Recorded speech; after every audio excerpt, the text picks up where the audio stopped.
সবির মন্ডল, সবির মন্ডল ভাই কি নারে তাকবীর, জনাব সবির মন্ডল সাহেব কি, আল্লাহুম্মা আমিন। আল্লাহ আমার সবির মন্ডল ভাই আল্লাহ 20,000 টাকা দান করেছে আল্লাহ।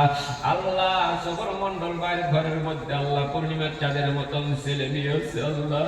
সবির মন্ডল ভাই আল্লাহ জীবনে জিন্দা থাকা অবস্থায় ছেলে মেয়েদেরকে তুমি বিদায় করিও না আল্লাহ। তার ঘরের মধ্যে মা নাই বাবা নাই আল্লাহ, যার ঘরের মধ্যে মা বাবা নাই তারা বুঝতে পারে রে আল্লাহ কত বড় কষ্ট নিয়ে বসে আছে রে আল্লাহ। আল্লাহ সবর মন্ডল ভাই টাকা দেখে বাবাকে বাবা বলে ডাকতে পারে না রে আল্লাহ। কত সুন্দর বাড়ি করছে গাড়ি করছে, বাবাকে গাড়ির ভিতরে তুলতে পারে না, বাবাকে ভালো খাটে শোয়াইতে পারে না আল্লাহ। তার মা বাবা এই কবরের জমিনের ভিতরে শুয়ে রয়েছে রে আল্লাহ।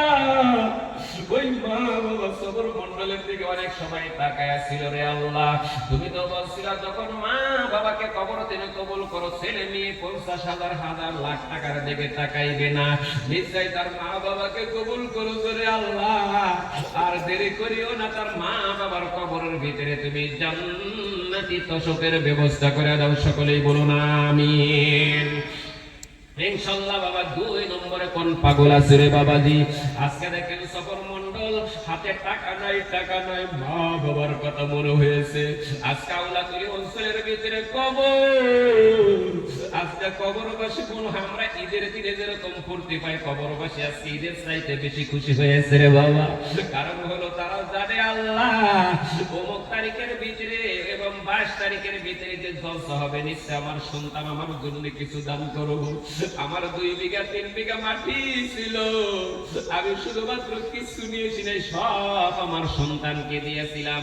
মনে হয় সন্তান আমার কথা মনে করে করে মনে হয় হুজুরের মুসাফিরের দোয়া মনে হয় কবুল হবে। বড় আশায় আশায় মা বাবা এই তারিখের জন্য রাত্রের জন্য তারা তাকায় ছিল রে বাবা। এমন নিষ্ঠুর হওয়াটা রে বাবা, যে মা আমাকে 5 বিঘা মাটি, যে বাবা আমাকে 10 বিঘা মাটি সব আমার নামে লিখে দিল, আমি কেন বাবার জন্য 20,000 টাকা দিতে পারবো না? আজকে তোমার মা 1 সেকেন্ডের জন্য তোমাকে কুয়াশার ভিতরে ঘুরতে দেয় নাই রে বাবা, 1 সেকেন্ডের জন্য তোমাকে পেশাবের ভিতরে ঠান্ডা পাড়াইতে দেয় নাই, শুইতে দেয় নাই রে বাবা। আজকে তোমার মা ঠান্ডা মাটির মধ্যে পড়ে রয়েছে, জঙ্গলের ভিতরে শুয়ে রয়েছে, শুধুমাত্র মার জন্য কি একটা বার মায়া লাগে না রে বাবা?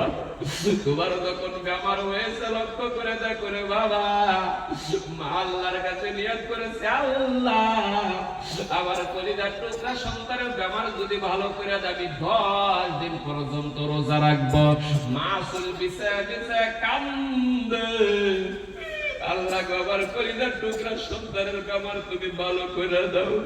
সন্তানের বেমার থাকা অবস্থায় কোনো মার মুখের ভিতরে কোনো খানা যায় না রে বাবা। আজকে ওই মা